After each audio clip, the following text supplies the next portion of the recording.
Good evening.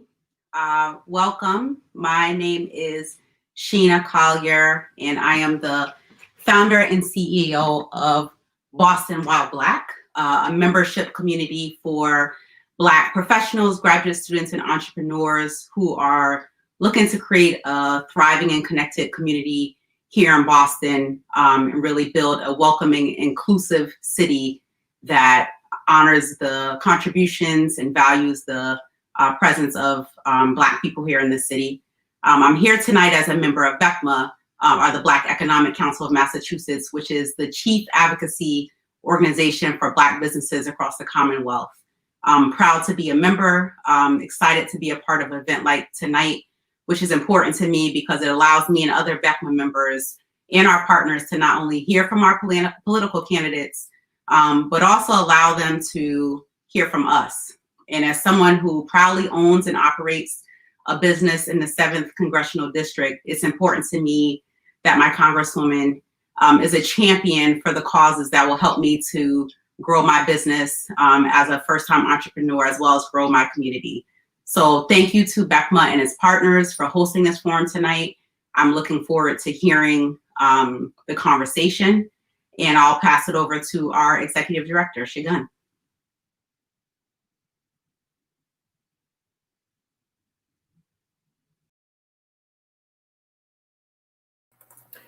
Good evening, everyone. My name is Shagun. I'm the Executive Director of BECMA, or the Black Economic Council of Massachusetts, as Sheena just referenced. This August is Black Business Month, and with Primary Day just a few short days from now, we have taken it upon ourselves to label these next few days as Civic Engagement Week. We started off our series of candidate forums Monday night, and we're joined by those seeking a seat in the 4th Congressional District. On Tuesday, we continued our series by hosting the candidates for the U.S. Senate. We were fortunate to be joined by both Senator Ed Markey and Representative Joe Kennedy. And last night, we engaged a candidate for the 8th Congressional District, Dr. Robbie Goldstein, in conversation on what he would do to support Black and brown businesses, as well as our communities, if he were to be elected to that seat. We'll be sure to share his insightful responses with you via our newsletter and through our social media. I'm personally excited for the lineup we have for tonight. Congresswoman Pressley has served our community for many years. As many of us have experienced, equity has been the air that she breathes to lift up the voices of the marginalized, justice, the blood that fuels her zeal for change. We are fortunate to have her with us tonight.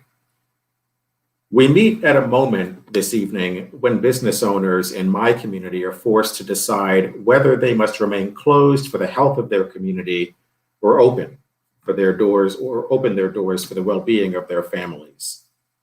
We hold this conversation at a time when the unhealed wounds of our nation are burst open and are forced to reckon with the guilt of past injustices and present-day atrocities. We engage in this dialogue as we watch protesters and community leaders advance a movement in Wisconsin that is moving, as Dr. King would say, with determination and a majestic scorn for risk and danger to establish a reign of freedom and a rule of justice.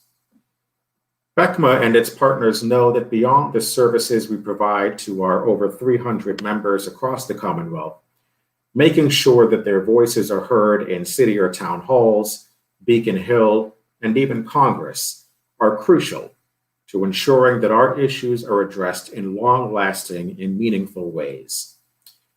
Members like Sheena have indicated how important it is that our elected officials champion the causes that will help them grow their business and their community. And those issues, we assure you, will be highlighted tonight. I'd like to thank our team, Jessica Pierre, Tiffany Caldas, and Nicole Obi, our board of directors, and our partners, Amplify Latinx, the Black Economic Council of the Berkshires, CommonWealth Kitchen, EforAll Roxbury, the Massachusetts Equitable Opportunities Now, the Initiative for a Competitive Inner City, the NAACP of the Berkshires, and the North American Indian Center of Boston for helping to make this series of events happen. Lastly, these discussions would not be possible without the capable and professional journalists who will help in taking the reins from here and engage the candidate this evening, Congresswoman Pressley, in questions from the audience and from our partners. I'm very, very happy to be able to introduce to some and present to others my personal hero, Jenee Osterheldt. Jenee, thank you for being here tonight. I yield the floor to you.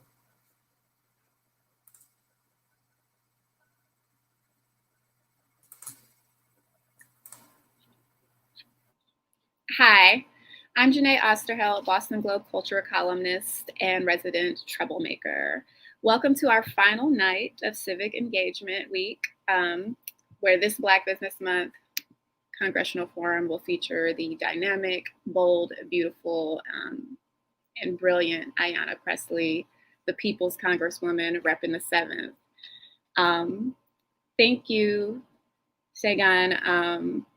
What a beautiful introduction, and just thanks for championing my work and being such an avid reader of the Globe and holding so many people accountable and holding space and just doing what you do to make good trouble, as John Lewis taught us all.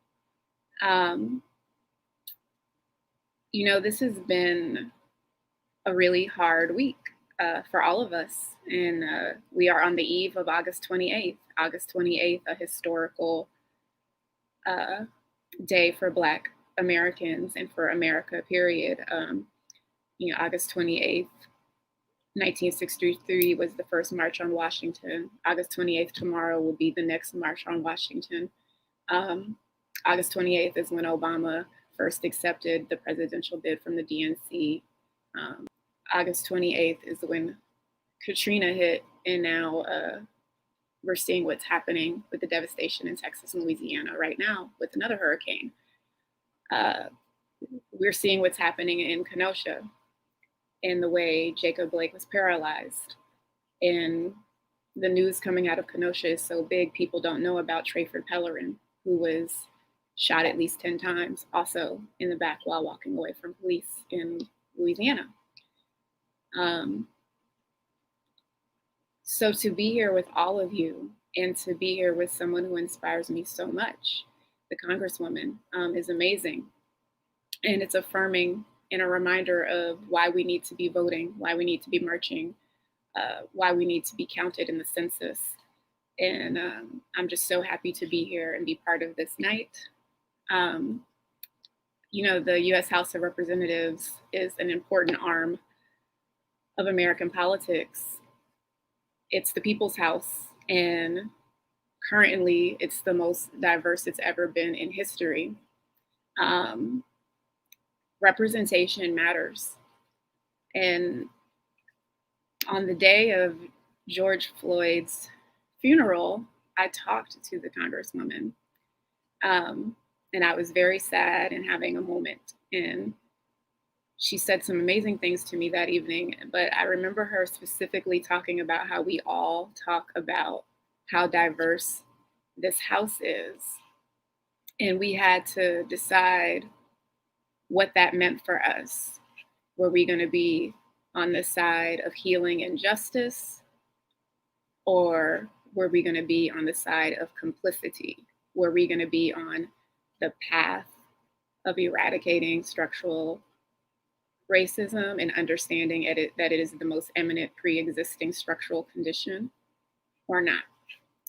So with that said, I look forward to this conversation and your questions, and I'm going to turn the floor over to our amazing Congresswoman so that she can welcome you with a statement of her own. The floor is yours, Congresswoman Pressley. Wow. Thank you, Jenee. Thank you, Shagun, Sheena, Jessica, BECMA, and all the partners who've made this evening possible. I'm so grateful for what you do in community every day. I wish that we could all physically be together, because given the unprecedented times we find ourselves in as a nation, and on this historic eve, you are certainly the balm that I seek and I need in this moment, the fortifying that fuels me in this work. And I am grateful, at least for the opportunity to join all of you in virtual community, because your example and the work that you do every day, as I said, it strengthens me, it challenges me. And so before we dive in, I do want to, just building on what Jenee was speaking to, I want to acknowledge Jacob Blake, but I want to tell you that as we're holding space for him and sending up prayers and strength to his family as he continues to fight for his life, this is a maddening deja vu. The circumstances, the brutality is all painfully familiar. And we have to continue to organize, to mobilize, to legislate for justice, which requires accountability, which I'll get to later. But heading into this call, I received a call from the cousin of Emmett Till. Her name is Deborah Watts. And we met at George Floyd's homegoing in Minnesota. And she just called to ask me tomorrow to remember her cousin, to make sure that no one forgets about Emmett Till. Because in many ways, that was the tragic impetus and prompt for the movement with which we still find ourselves in and that struggle. So I wanted to share all of that with you. So again, it's not news to any of you that our communities are navigating and bearing the weight of three conflated crises: a public health crisis wrought by an unprecedented pandemic, economic inequality, and perhaps the only thing that COVID-19 could not kill, systemic and structural racism.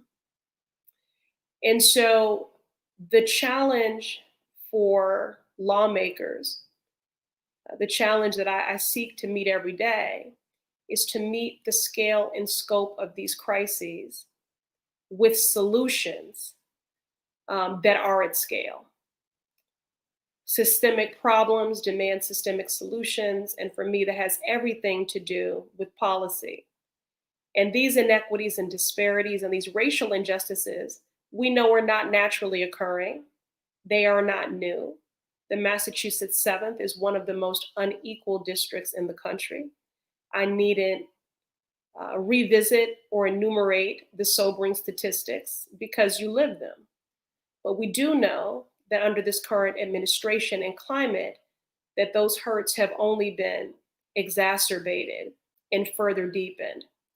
And so that's why it is a badge of honor that I can say that in this 116th Congress, as a freshman member, that I've introduced more bills than any other freshman member.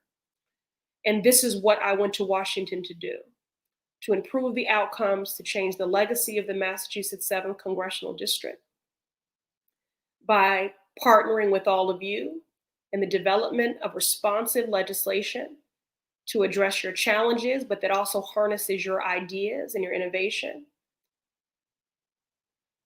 to disrupt this legacy, to improve these outcomes, and to do it through lawmaking.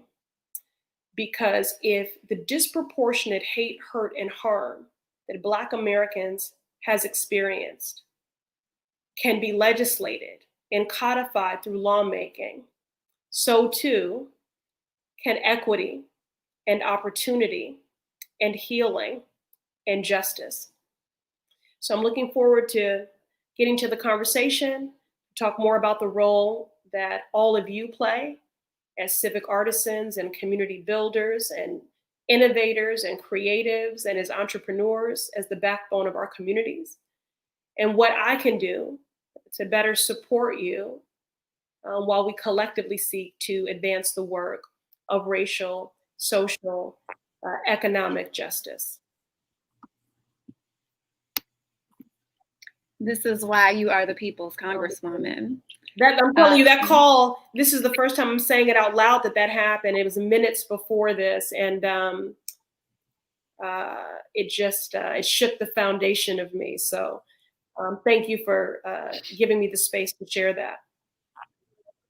No, thank you so much. And as I was listing off all the August 28th things, I knew there was more, and I'm so glad that you lifted Emmett Till's name, and we should continue to lift his name. Before we end this call, we'll do it one more time. You know, I started my chapter at the Boston Globe as the culture columnist, as you were starting your chapter, as the first Black woman to represent Massachusetts in the House of Representatives. It's kind of how we met.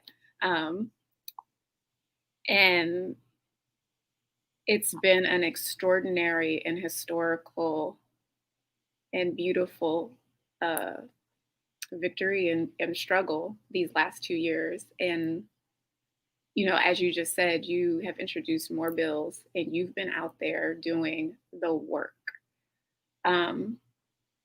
Can you talk a little bit about the highs and lows of your first term, and especially as a Black woman? I remember being so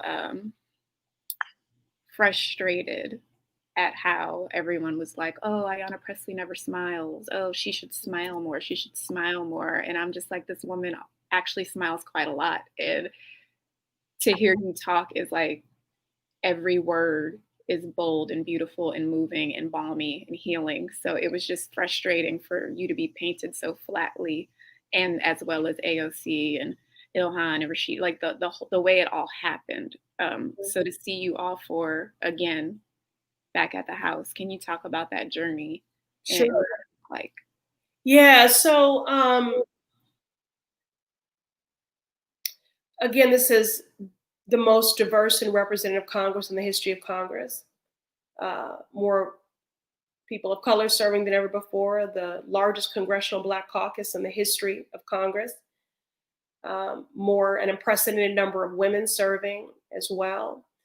It is unfortunate, and certainly nothing I anticipated, that to be a part of that class, that myself and the cohorts of whom I'm closest because of a kinship and alignment of shared experience and policy priorities and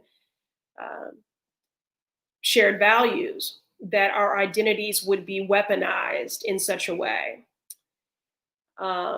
However, in the midst of it all, I still feel inordinately blessed and almost, I do feel privileged, because at the most acute moments of vitriol and criticism based simply on how we show up in the world, or because we have been truth tellers and that many of those viewpoints have been considered radical, that community rallied around us, and not just our districts, but around the globe. I think often about that press conference that we had in response to the occupants' vitriol.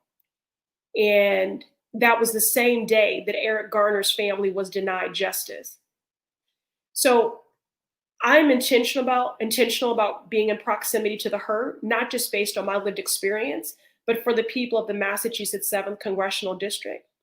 I want to stay uncomfortable because I don't ever want to grow complacent. And so I never could have predicted that I would be elected to Congress, take an oath of office, and days later we'd be in a federal government shutdown. That a year to the date from my taking that oath, that I would be voting in the affirmative on articles of impeachment. That weeks thereafter, we feared that we might be on the precipice of war. And weeks thereafter, that we would be in the midst of a global pandemic, a public health crisis, economic hardship, and a national reckoning on racial injustice. And so I went to Congress to legislate. I had an agenda. And then when I was there, I also had to be responsive in real time to what was happening in the world.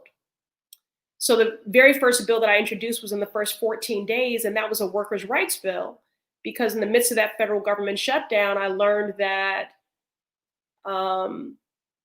once we came out of the shutdown, that government employees would be made whole and would receive retroactive pay, except for custodians, food service workers, and security workers.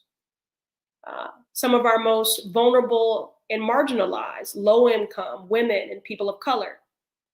And so I offer that as an example that, you go into this with your priorities and with your agenda and wanting to immediately keep the promises that you've made. And I'd like to think I've done that in many instances, which I'm going to enumerate some top lines of that.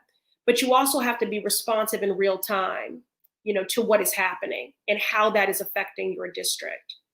So the other thing that I seek to do is to legislate in a way that is intersectional, because we really need policies that acknowledge our lived experience. We don't live in silos, so the challenges we face are intersectional, and we need policies that address the root causes of these inequities and the disparities of our communities. So I serve on 2 committees, the Financial Services Committee under the leadership of Chairwoman Maxine Waters, and on the Oversight and Reform Committee, which is currently chaired by Carolyn Maloney, but Elijah Cummings is my forever chairman. So under the auspices of the Financial Services Committee, which allows me to work on issues like redlining, fighting to modernize the Community Reinvestment Act, right? To work on student loan debt, which is a $1.6 trillion crisis. In Massachusetts, we have 855,000 federal borrowers. That burden is disproportionately borne by Black student borrowers, right? It's allowed me to work on issues like underbanking. It's one of the reasons why, as we're in the midst of this debate about the United States Postal Service, I'm advocating not for the defunding of the USPS because of the critical services they provide and how critical they are to our democracy in the midst of a pandemic for mail-in voting, but we need to modernize their model. We should be pursuing postal banking because my district is one of the most unequal and one of the most underbanked. Financial services also allows me to work on consumer protection, housing, homelessness. So I've introduced legislation to outlaw discriminatory credit and banking practices, which have really created, undue barriers for Black Americans. And then I've also held government officials and executives accountable for practices which create barriers for generational wealth building and full employment. The other achievement I'd like to elevate is that I'm a founding member of the Black Maternal Health Caucus. I introduced the Healthy Mommies Act to address the Black maternal mortality crisis, which would expand coverage to include doula care, community-based doula care, and also extend the coverage for up to a year, Medicaid coverage for up to a year, since usually near fatalities, there are complications immediately after, but it can go for up to a year thereafter. I've introduced the People's Justice Guarantee, which would fundamentally reimagine our criminal legal system, including ending for-profit prisons, repealing the '94 crime bill, eliminating cash bail, and ending the militarization of local police forces. That People's Justice Guarantee has, to many advocates in this space, shifted the conversation and the discourse nationally on this.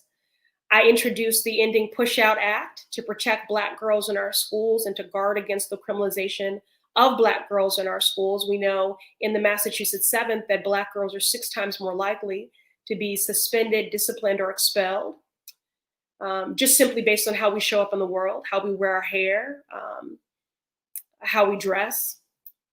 I've secured millions of dollars in critical funding for community health centers. We know one of the reasons that COVID-19 has disproportionately hit the Massachusetts 7th is not only because many of my residents are essential workers, many of my constituents are essential workers, but because of the comorbidities of structural racism, of food apartheid systems, of transportation deserts, and also of unequal access to healthcare. And I have the highest concentration of community health centers of any congressional district in our delegation. And so I fight hard for them because they've been proven to combat health disparities. So I've been able to secure critical funding for our community health centers. And then I'll just wrap with these 2 that are COVID specific and related. I introduced the Equitable Data Collection Act that requires the collection and the disaggregation and public reporting of data in our public health response to COVID-19 to ensure that the response is one that is equitable and that the resources are going to those communities hardest hit based on rate of infection. And in a similar vein, so the Equitable Data Collection Act was introduced with Senator Warren, and elements of that were included in relief packages that did pass the House and the Senate, so that collection of racial data was mandated. That's a congressional mandate. That has everything to do with the bill that we introduced and the tenets of it that were included in the relief packages. And then finally, the Saving Our Street Act, which I introduced with Senator Harris, to focus specifically on those small businesses that are simply too small to fail, our beauty salons, our barbershops, our bodegas. It's responsive legislation. Because of BECMA, we realized that not enough of our businesses were benefiting from the payroll protection program from PPP. That's why we also fought for diversification in lenders for community development institutions and minority deposit institutions, community banks to be lenders. So we saw some of our businesses then benefit when we diversified the lenders, but still not enough. So this is a responsive piece of legislation called Saving Our Street, SOS, which requires that we establish a grant fund, not a loan fund, responsive to BECMA's conversations with me, of $124.5 billion. And 75% of those loans have to go to historically underrepresented businesses, which are our businesses. It also requires data collection and reporting, so we can ensure there's a diversity of industry, of geography, and again, of race and gender. So I'll stop there. There's so much I could say because policy is my love language. I'm sorry, one more. And I did create the Future of Transportation Caucus, which again, I think is so critical to social and economic mobility. And it's to push for a reprioritization and a reframe of how federal funds are used when it comes to infrastructure. So right now, that formula is antiquated and contributes to the inequities in the district. So the Future of Transportation Caucus centers equity, accessibility, sustainability, and something I know BECMA will care about, connectivity to education and also to employment. Thank you so much. You answered like my next 2 or 3 questions. Just, you just came to snatch. Oh my goodness. I get it. But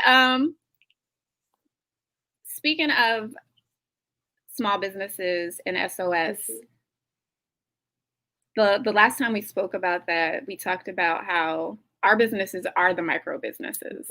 But more than that, what people, I think, sometimes overlook when they talk about Black businesses and businesses owned by people of color is that these are not just businesses. And especially in Boston and Greater Boston, these are the places where, Savor, you got Eddie helping market sharing, helping Chelsea feed the people, helping Teachers Lounge. Jessica launched Quizco, doing a lot of events at local Black businesses. These are places where we can feel safe and not made a spectacle of in a city that's not always welcoming. Can you talk about the importance of Black businesses in spaces for us in Boston, especially for young Black Boston? Yeah, as you may recall, this was really what compelled me to fight so hard for liquor license reform in my tenure on the Boston City Council. Boston is an adopted home for me. It is a very tribal, parochial place. It's a beautiful place. I'm fortunate in that I have found and created community there and created a family, and going to school there changed the trajectory of my life. That being said, one of the reasons why there has been a brain drain when Black scholars have come to Boston brain drain, I won't even just make it about people who come to Boston. I'll say we've lost homegrown talent to other places, as well as those who come to Boston to receive a world-class education because they had a challenging time finding community, environments that were safe and not where they would experience microaggression or hostility or feel unwelcome. So that was a big motivation behind my push for liquor license reform, because I believe in the transformative impact and the power of restaurants specifically. I mean, all Black business, but especially restaurants, to build community, to foster connectivity, to provide anchoring. You know, in order for you to want to make a place your home, you have to feel rooted in community. And I think restaurants are really critical social anchors to that. And I also thank you for elevating that it's not only that they contribute to our economy, that they hire locally, especially for those who have historically experienced barriers to employment. There's a greater opportunity for economic mobility, since many of these businesses, particularly our restaurants, you can come in sort of on front of the house or back of the house, but the odds have been very high that people have then worked their way up to owning those places, but also for the collective care that they demonstrate, the true investment in community, not just hiring from community, but investing in community, in goodwill, and mutual aid, and collective care. And that's why we have to do everything we can to make sure that they remain viable, not just for how they contribute to our economy and that they hire locally, but because they're critical social anchors. I do want to say one of the things that really peeved me in this fight for Black business in the midst of this pandemic is how our cannabis businesses have been treated, and that they still experience great stigmatization, both in the financial services industry, and certainly during the midst of this pandemic, were not eligible for any of the relief. I'm glad you pivoted to cannabis, because I was just about to go there, especially because, you know, Pure Oasis was opening just as the city started closing, and dispensaries that were recreational were not part of the businesses that could be open during COVID. So in addition to not getting any type of funding or assistance, they were closed, and then lost a lot of money, and weren't given the grace that liquor stores were given. What policies are you proposing to help the cannabis industry, help Black and brown business owners in that field, and to legalize cannabis on the federal level? Okay, so I'll try to take those backwards. I was trying to decide what I wanted to say about the sequencing of states reopening and that point that you made, but I'm going to stick to my task here. Okay, so I serve on the Financial Services Committee, as I mentioned earlier, and so we know that access to capital is one of the biggest barriers for all small businesses, for all Black small businesses, but specifically for entry for Black cannabis entrepreneurs. So I'm a co-sponsor of the Safe Banking Act, which we were able to pass in the House earlier this year, which would allow cannabis businesses to access banking institutions for loans and other capital. Because all the states have not caught up with the legalization of cannabis, and because of the stigma of the industry that still exists, the financial institutions, the banking industry was not harmonized. So many people might find this hard to believe, but so many of these cannabis dispensaries and these businesses, lots of cash there. It's a public safety risk. They could not open accounts with banks because the financial institutions have not been harmonized with this multi-billion-dollar industry. So that's one of the things that the Safe Banking Act ensures, is that we harmonize the two. And again, it would allow cannabis businesses access to banking institutions for loans and other capital. However, we know that just because Black people will have access to banking institutions does not mean that they will get the capital that they need to succeed. And so, again, this is why I introduced the People's Justice Guarantee, which will cause for repeal of the 1994 crime bill.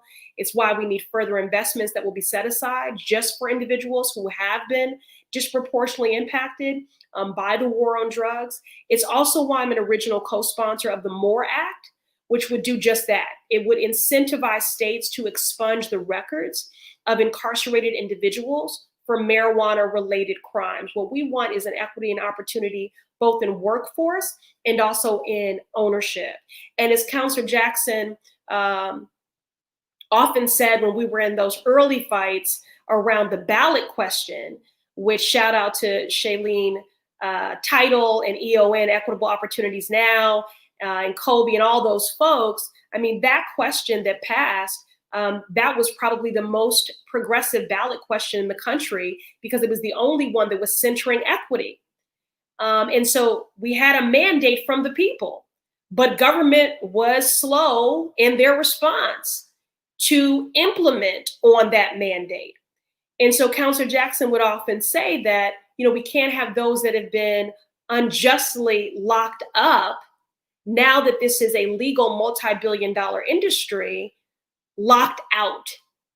And so those are just some of the things that I've been working on when it comes to cannabis justice and a more inclusive economy on that front, and just working to combat the stigma and discrimination that still exists. Absolutely. And the barriers.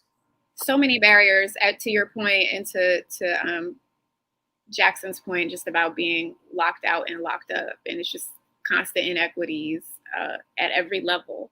And talking about inequity, it makes me think of something you touched on earlier at the opening, which was the baby bonds bill and generational wealth. And as you know, in Boston, the Globe did that big spotlight series, and we saw what the racial wealth gap was. And you know, the media network for a Black family in Boston is $8.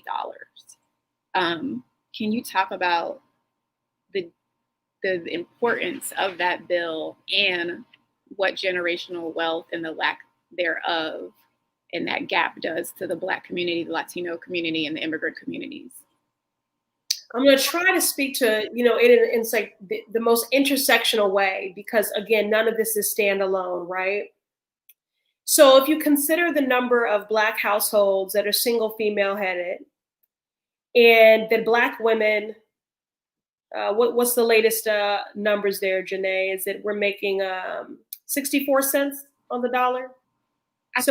So Black women are not getting equal pay, right? So then over time, there's a disparate impact on income, wealth accumulation. Then, because of the practice of redlining, and when you consider the fact that 98% of financial institutions continue to pass their CRA exams, we know the practice of redlining still persists. So how were they passing these CRA exams? That's why I continue to fight to modernize the Community Reinvestment Act. I think it's important that we're race specific, you know, that we can't have these sort of opaque laws, because the disproportionate harm that Black Americans have experienced because of very targeted, precise, discriminatory, draconian, racist laws means that the path forward, we have to be unapologetically strident and very precise in naming Black folks. So Black women need equal pay. The Community Reinvestment Act has to be modernized and race specific in order to disrupt the legacy of redlining, which still persists. That legacy of redlining has denied our families equitable access to build wealth, whereby if you wanted to open a business, you would take equity out of your home, or if you needed to borrow equity to send your child to college. Because that has not happened, Black student borrowers borrow and default more than anyone else, which is why we have a $1.6 trillion student loan crisis, which is why I continue to fight for student debt cancellation, because I believe that is a racial justice issue. It is its own form of, it's not enough, because I do support reparations as well, but it is its own form of reparations. Black students borrow and default more than anyone else because our families, because of practices like redlining and unequal access to the GI Bill, did not have an equitable opportunity to build generational wealth. The baby bonds bill that I introduced with Senator Booker, with Cory Booker, is a seed account ostensibly. that when a child is born, and the accounts are based on income status. So our families are in the disproportionately in the lower bracket. So our families would benefit the most from this.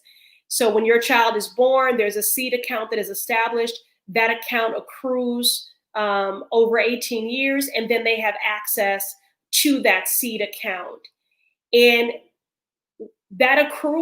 those accrued funds over time could be funds that are the down payment for your child's first home, or contribute to their pursuing higher education, or opening a business.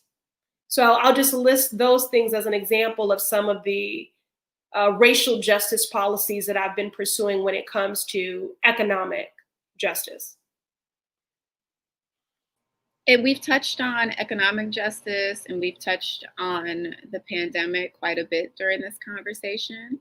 But I want to also, we opened talking about tomorrow, August 28th, and Emmett Till and Jacob Blake, and we can be here all night naming names and we still won't name them all. That's right. And you've introduced the Breathe Act, divesting tax dollars from just brutalization for people, and investing in a new vision. And can you tell us more about your decarceral agenda to eliminate racist policing? Sure. So this is why I introduced the End Pushout Act. This is why I introduced the Counseling, Not Criminalization in Our Schools Act. Let me just sit there for a moment, because some of these elements are addressed in the Breathe Act. We have spent over the last 2 decades $1 billion in growing school police. We have something like 46,000 school police. Meanwhile, the proven models of socio-emotional wellness supports that we know supports the wellness of our children while they are in learning communities, supports their wellness and their readiness to learn, we don't fund. So how can we invest $1 billion over the last 2 decades in growing our school police ranks, but every child does not have equitable access to a school nurse, a guidance counselor, a psychotherapist, a social worker? Why aren't we instead investing in trauma-informed learning communities, in socio-emotional wellness supports, in restorative justice practices? Again, we know what works, we just don't fund it, right? So I introduced the End Pushout Act. I introduced the Counseling, Not Criminalization in Our Schools Act. I introduced the People's Justice Guarantee, and then many pieces of legislation to support that, including 2 bills that I'll lift up quickly, because tomorrow I'll be at the DOJ protesting the next 2 individuals that are up for federal execution, because I also call for the abolishing the death penalty. And then the other that I want to talk about, and this works with COVID, and this is a part of the Breathe Act, is I introduced with Representative Rashida Tlaib and Representative Barbara Lee a bill to dismantle incarceration for public health. And that speaks specifically to what's happening in the midst of COVID, and the fact that these environments are already ill-equipped to meet the most basic needs, to see the humanity in people, and they're certainly not equipped to be hospitals. These are environments that are petri dishes for the virus to thrive and to grow.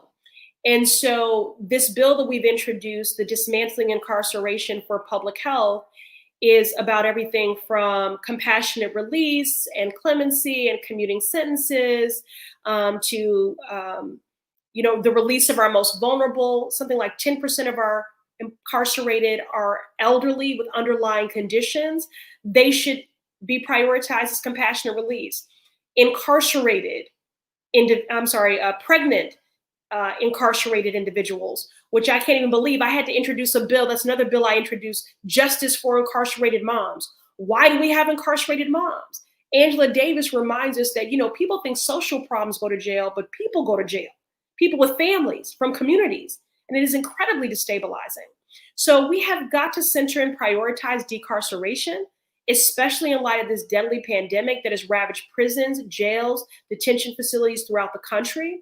That's why I introduced this bill, the Dismantling Mass Incarceration for the Public Health, which would require the release of eligible individuals who are currently incarcerated during the COVID-19 pandemic and for 1 year thereafter, because we're going to be digging out from this for a while. And again, although the pandemic has really underscored the urgency with which we must prioritize decarceration, I introduced the People's Justice Guarantee, which is a radical reimagining of our criminal legal system, and very similar to the tonality of our Suffolk County District Attorney Rachel Rollins, decriminalizes low-level offenses, decriminalizes poverty, decriminalizes fare evasion, homelessness, substance use, mental health. Look, my father is someone, because of many traumas that he experienced in his life, self-medicated through substance use. My father cycled in and out of the criminal legal system for 14 years because of the crimes he committed to support his substance use, his self-medicating. But my father was no criminal. He was sick. And the fact that he cycled in and out of that system, destabilizing our household, when what he really needed and deserved was culturally competent care and on-demand treatment. So this is how I've been ultimately, these are some of the policy things that I'll lift, that I've been pushing to in a decarceral agenda. Congresswoman, thank you so much. I know you have an event to get to. Thank you for sharing this space with us. Thank you for this big radical energy that you bring for all of us. You really, like I said, you are the people's Congresswoman, and we will be counted in the census because you continue to remind us of its importance, and we will be voting because you have reminded us that, and we will be fighting because you lead by example. So thank you. Thank you. Thank you all for having me. Thank you, guys. That's all we have with Congresswoman Pressley, but we do have James Mackey here to speak about the press conference he is hosting tomorrow. James, are you going to talk to us? There he is.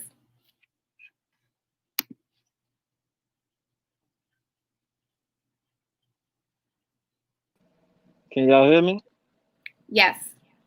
Peace, my bad. How you doing, sis? Great, how are you? Man, I'm ready. Born ready, you know what I mean? Ready to do some revolutionary, radical stuff like our sister, Congresswoman Ayanna Pressley. Great, well tell us about your press conference. Yeah, so it's not my press conference, it's our press conference. Right. And this is for Black folks. Let's just get that straight. Any Black folk that's living in the state of Massachusetts, if you can't attend, you should send someone within within your presence that can attend this event. And so this enough event sprung from the years of frustration, the generations of frustration of being told that we would get opportunities and access to opportunities and resources, yet and still everything that we continue to get is watered down, or we get nothing at all. And with that being said, I'll just start off by saying I'm a Black man, I'm a father, I'm a son, and I'm a person that cares about Black people on all levels, you know what I mean? And so I lead a movement called Brothers Building, and this is a movement specifically for Black men. I manage this role under my role as a community organizer at Cobbin Square Neighborhood Development Corporation. But this role here is extremely important and imperative for folks to understand, because it's around Black men and it's addressing holistic wellness. And Black men are dead last as it relates to every health outcome on all levels. We die the earliest, you know what I mean? We have, due to the social determinants of health inequities that we deal with on a daily basis, meaning where you live, meaning the traumas that you deal with, meaning the racism that you have to deal with on a daily basis, the microaggressions, that messes with you, right? And so with that being said, we challenge brothers to come together and to take care of themselves holistically. So that means mentally, physically, spiritually, socially, and emotionally, financially as well. And with that, we've been organizing just to take care of ourselves, but we wanted to be more active and engaged in the community. And when COVID hit, we still wanted to do things to support our young brothers, our young sisters, and our women in the community. And we had to figure out what that was. And so we were able to organize, to push through legislation a bill. And this is the Black Men and Boys bill. So it's a bill to construct a commission to do a study on Black men and boys, the social injustices that Black men and boys face, right? And so we got, because of our advocacy efforts, we got like 20, 30, 40 Black men that started calling their legislators, emailing their legislators, right? We were able to get that bill passed through legislation. But it was only passed through legislation because it had to be slipped under another bill, the actual police bill, for it to actually pass through legislation, right? So we had to play chess, right, James? Say that again. I said we had to play chess, right? Exactly, we had to play chess. But that's a sad thing. Why do we have to play chess? Around our lives and around policies that continue to impact us? Why? Well, I can't answer you why. I mean, we know the answer. We know why. It's racism institutional and structural racism. Yeah, racism, so that's what it is. Supremacy, sexism, all of the things. All of that. What are the details for tomorrow? So just to finish, my point is this is why this event is important. You know what I mean? If you have had enough of, institutional and structural racism, the implicit biases that you have to deal with on a daily basis, having policymakers and legislators come speak to you about some stuff that they say that they will do, and then they fall short, and we get the shortcomings and we don't get nothing at all, then you need to show up. If you're tired of your family members being ripped apart, ripped from your family and incarcerated, wrongly convicted, or you tired of brothers that, were able, were trying to make a living, for themselves, by selling weed, but then got locked up. But now you got white folks banking big on that. If you're tired of that, then you need to show up at this event. And this event is going to be at the State House. And it's a press conference. At and what the reason time? why we want it. I'm getting this, sis. I'm sorry. I'm just trying to make sure that I need that energy. I need people to feel this Brother, energy, we right? hear you. We I feel got you. We are I all got with you. you. We're all And- tired and we've all had enough. I'm just trying Right. I'm letting you know, like, the minutes are counting down. So I I'm trying got to make you. sure you're heard. So with that, sis, 3:30 p.m. at the front of the Massachusetts State House steps, we calling all Black brothers and sisters to show up in solidarity with the March on Washington, in solidarity with what's happening in Wisconsin, in solidarity with what's happening with any Black person in this country, but more importantly, what's happening here in Massachusetts. Because we can do all of this March on Washington and stuff, but what is that going to do for us back here? And so that's the purpose of this event, is to bring attention to the social injustices that Black people face, that Black lives face here in Massachusetts. There's a lot of momentum that has been happening over the past few months, and we can't let that momentum die, and we need to get stronger, and we need to make sure that when we come hard, and we say enough is enough, and we don't take no for an answer. We got to start demanding stuff and take action collectively and continue to take action collectively. And this is the start of a greater movement, you know what I mean? To really start revolutionizing the way systems think. You know what I mean? That were never set up for us. We hear you, King. You are right. Thank you so much. We have had enough. And like y'all heard the man say, 3:30 tomorrow. If you can come out and be out, show up and show out with James. If you are in the comments talking about somebody having a mask on while we're here trying to create a movement and not a moment, do better. Cross-contamination is real. That's why we wear masks in the car, so that we don't touch our face after we've touched car handles and such. Sidetracked off of that, but I do want to say thank you all for being here. Thank you, BECMA. Please go vote. Please be counted in the census. Boston, Black Boston, you are beautiful. I love you. I hear you. I see you. Please see each other, love each other, pour into each other. BECMA, y'all are just amazing. So thanks so much for having me. Get out there and be that change, and just be safe. Everybody be safe. I want everybody who was here today to be here tomorrow and the next day after. I want to stop counting our lives in bullets and minutes. So be well, be righteously angry like Brother James, because Righteous anger is a tool that will help get us free. Righteous anger is actually rooted in love.